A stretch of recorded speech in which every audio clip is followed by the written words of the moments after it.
Hey guys, Joe here. Thanks very much for joining me. I have a replay here of a match against an interesting Esper deck, playing cards that you don't see too much in Modern. We can see in the opening hand here the opponent has an Esper Charm, which is actually a very powerful spell. If Esper as a colorway became more popular, I think this card would see more play. You get to choose whether to destroy an enchantment, good against Spreading Seas, or draw 2 cards, obviously just always very powerful, or target player discards 2 cards. So if I'm sitting on 2 cards, it could be 2 Masters of Waves or something. That could be a huge blowout. So a very powerful spell here, and think twice. For 2 mana at an instant speed, you can draw a card. So you can leave up Mana Leak. If I play something that he needs to counter, he'll play the Mana Leak, but if not, if I just pass the turn, he can cast Think Twice at the end of turn, cycle it, drawing a card, and eventually create card advantage by flashing it back for 3 mana. So this is a keep on my side. Very nice hand. I've got 2 blue sources, AEther Vial. Only Cursecatcher and Harbinger as creatures, but Spreading Seas is going to help me draw cards, and Dismember will deal with any threats. On the opponent's side, he's got 3 lands. He's got Think Twice and Esper Charm. Secure the Wastes is a really powerful card from, I think this is Dragons of Tarkir, I guess, right? For 1 mana and X, 1 white mana and X, you can put X warriors, X 1/1 white warriors onto the battlefield at instant speed. So this is like an endgame card. Works best that way. You know, if you have your 10 lands out, you wait till my end step and drop 9 warriors onto the battlefield. That's a good way to close out the game. But it can also make blockers for the early part of the game. Unfortunately for the opponent, it's going to be Island Walk is always tough for opponents playing blue. And we can see they're playing a lot of blue because they have a Cryptic Command in their opening hand. So pretty easy keeps for both players, I think. I'm going to open with Wanderwine Hub, revealing Cursecatcher into AEther Vial. Opponent drew a Supreme Verdict. Another very powerful card. Actually, I've been talking on Reddit about the new card coming up in Eldritch Moon called Unsubstantiate. It lets you remove a spell from the stack back to the opponent's hand. It's a way of soft countering Supreme Verdict. It's actually Blue's best answer to Supreme Verdict in Modern, and I think the card has a lot of potential. I'm excited to try it in the near future. The opponent plays a Polluted Delta and passes the turn back to me. I put AEther Vial up to 1. It looks like I drew another Wanderwine Hub. I'm going to play one of the Wanderwine Hubs and just throw Harbinger of the Tides out onto the battlefield, just as a body. And I'll get Cursecatcher out now because the opponent knows that I have it because I revealed it to the Wanderwine Hub. Alright, so let's see. End step, the opponent cracks the Delta and gets a Watery Grave. Sphinx's Revelation. So it looks like the opponent wants to draw some lands here. They've got a lot of powerful spells and not a ton of lands. So for my turn, I'm going to take AEther Vial up to 2, and I draw an Island Walk Lord. Let's take a closer look at the opponent's hand and see what they have by way of removal here. They have Esper Charm, for all of its modes, doesn't have any removal option. Supreme Verdict is going to require more white mana. It's more mana in general. They can make 1 token right now with Secure the Wastes and nowhere near Cryptic Command, so I'm going to get to start bruising the opponent. Swing with these guys. I'm going to let the opponent take 3.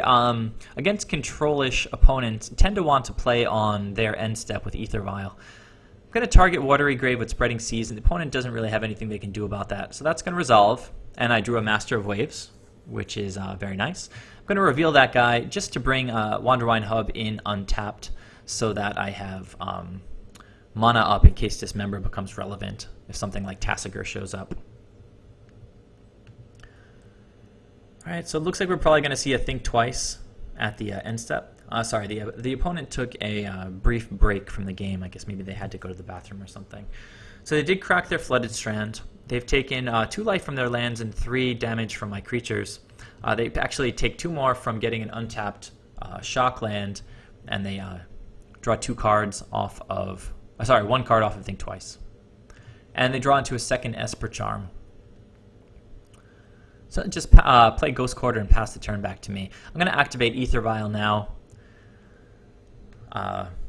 bring in the Lord of Atlantis on the opponent's end step. I'm gonna, with no creatures in hand except the Master of Waves, I take AEther Vial up. If I were to draw a Silvergill Adept, I could always cast the Silvergill Adept and just reveal Master of Waves. A big reason to keep the AEther Vial on 2 as we move later and later into the game is as our hands get thinner and thinner with fewer cards, if we top deck Silvergill Adept without an AEther Vial on 2, we have to pay 5 mana for that guy. But I do have another Merfolk in hand, so it was safe enough for me to tick AEther Vial up. If I didn't draw into a 4th land, if I don't draw into a 4th land next turn, I can of course just tick AEther Vial up and get the Master of Waves onto the table. Looks like the opponent's having a hard time drawing his lands this game. So I drew into a second Dismember, not the most optimal draw. And I'm swinging here for 7. The opponent took the 7, and I go to my second main. The opponent's going to flashback, think twice here, trying to draw another card. I could have countered it with Cursecatcher, but I didn't think that it was super necessary. The opponent drew into Path to Exile, which they have to be at least a little bit happy about. We can see that whenever you add lands that unconditionally enter the battlefield tapped, it adds variance to your matches, right? This guy probably wants to play this land and cast Supreme Verdict, but it comes into the battlefield tapped, and I'm swinging for 7 next turn as it stands. So there's the tap land, and the opponent passes it back to me. I'm going to go ahead and take AEther Vial up to 4, and I drew an island. So we got there at the same exact time with 4 lands and AEther Vial on 4. I'm going to try to swing for 7 here. The opponent's going to Path to Exile my Lord and knock that down to just 3. All right, so he takes his 3. I get a tapped island, and I'll pass to the opponent, hoping to end step this Master of Waves. There, now the opponent's finally starting to draw some lands. You can see that Cursecatcher is always good against Sphinx's Revelation because at the very least it just keeps him off of the full value, right? So right now with the Sphinx's Revelation, he could gain 2 life and draw 2 cards, but with Cursecatcher, he can only draw 1 card and gain 1 life. It's pretty terrible value for 4 mana, and sometimes you catch the opponent off guard, they'll totally tap out for Sphinx's Revelation, and you can just counter their 6 mana spell with a Cursecatcher. All right, so for the opponent's turn, it looks like he drew another Esper Charm, played an island, and passed back to me. It's possible, I think actually he drew the island, I can't remember. Yeah, I think he drew the island. All right, so I drew a Lord of Atlantis. I have lethal on board, so I have to expect something like a Cryptic Command. He's got mana up to pay for Cursecatcher, so let's see what happens here. I'm going to play the Lord of Atlantis and see what happens. It's going to counter that guy and tap my team. So that will resolve. If I predicted Cryptic Command, it's possible I would have wanted to go to combat before casting the Lord of Atlantis, just so he wouldn't have gotten countered. In that case, the opponent probably would have chosen to tap and draw. With the opponent at 3 here, I have him kind of on the ropes.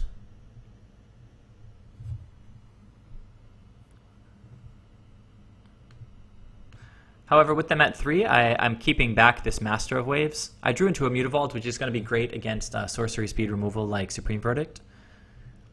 Ask the opponent if we can go to attacks. With these Dismembers up, if he activates Celestial Colonnade, I can kill that guy before going to blocks.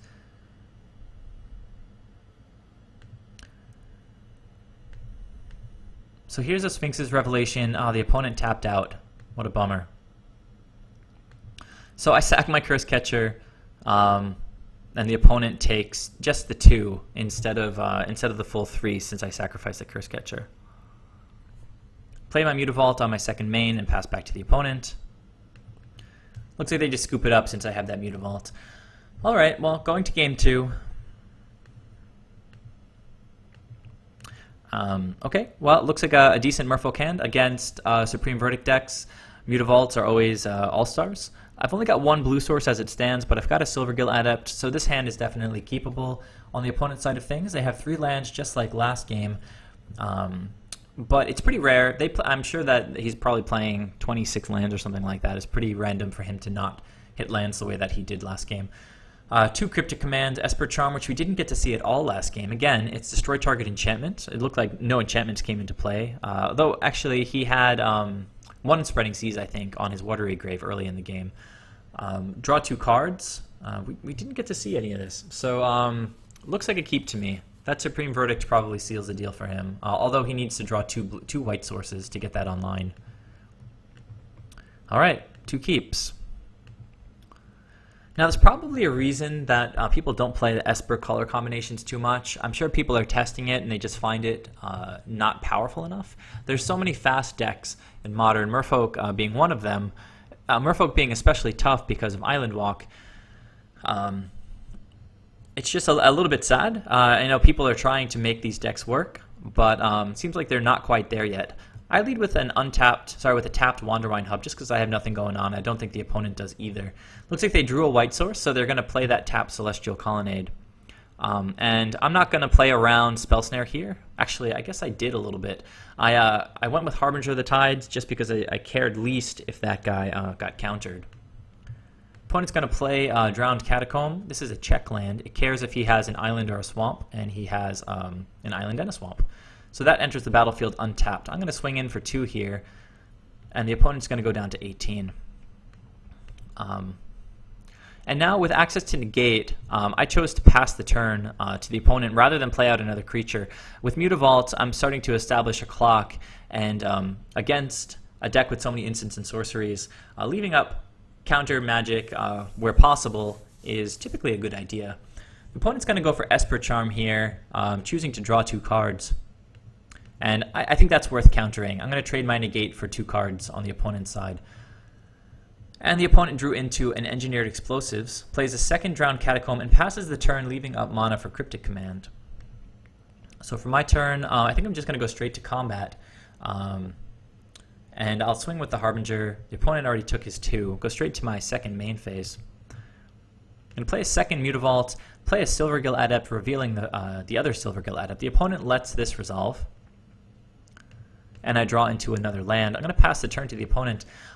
Strange that he didn't play out one of his Cryptic Commands there. Maybe he was asleep at the wheel. Possible that he was expecting me to play out the 2nd Silvergill Adept and counter that one?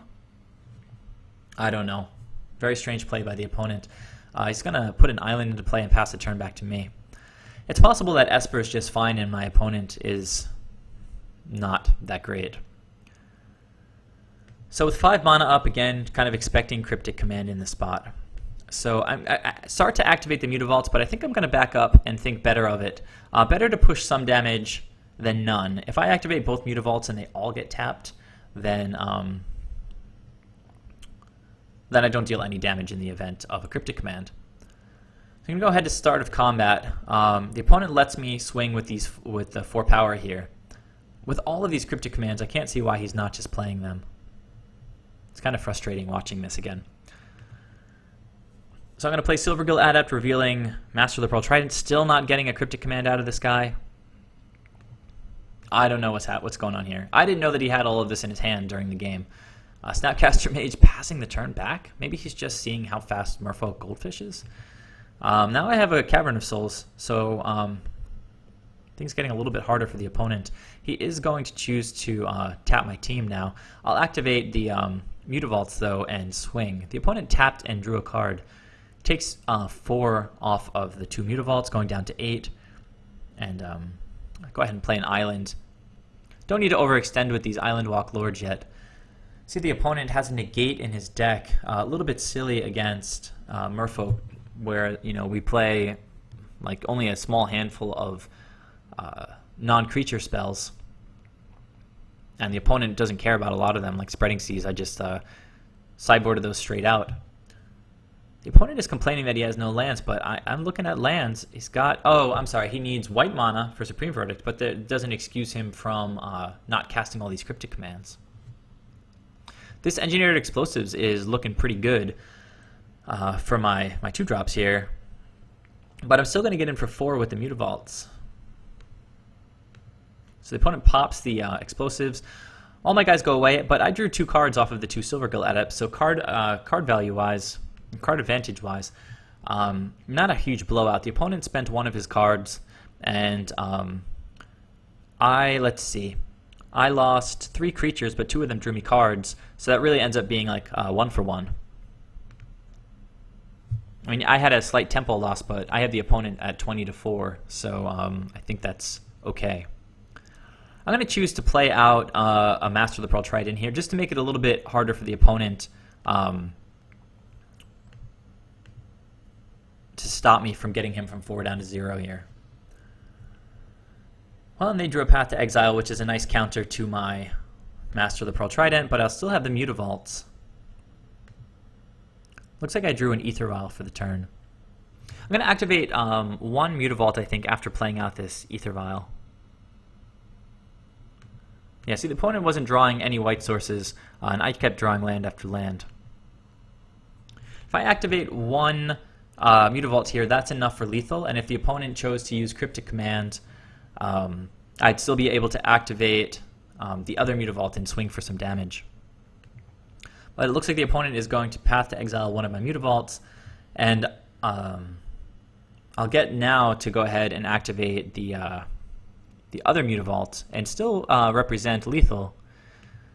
I made a little bit of a misstep. I asked the opponent if he's ready to go to attacks. It's not exactly what I meant. I had priority, and I was going to activate the Mutavault, so got to be careful there. I activate the Mutavault. The opponent's going to bring in Snapcaster, and actually has no more white mana to cast Path to Exile. So he's just bringing this guy in to chump block my Master, and he'll take 2 from the Mutavault. Actually 3, I'm sorry, because the Master's still on the board during damage. Opponent is going to cast Think Twice, draw into another Supreme Verdict, which is just sort of rubbing it in at this point. The opponent still has Cryptic Command.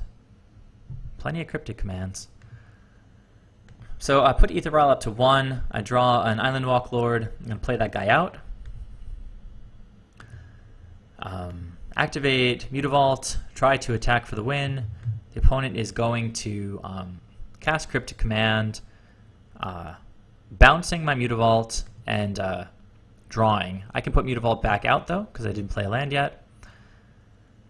And it looks like the opponent drew an Esper Charm. Oh, so at 1, he drew into a fetch land, so he's not going to be able to use that, unfortunately. So he shows me all of the gas that he had. A little bit strange. I'm not a control player, so maybe it's typical to sit back on those Cryptic Commands the way that he did. But I have to think not, only because he passed for a couple, 2 or 3 turns in a row with like 4 or 5 mana up while I was hitting him for a bit of damage. Well, at any rate, we don't get to see sort of Esper control decks too often, so I figure it's worth it to upload just for sort of the novelty. If you guys have any comments, please share them. Subscribe if you haven't already. I'd appreciate that. And I'll catch you in the next video. Thanks again.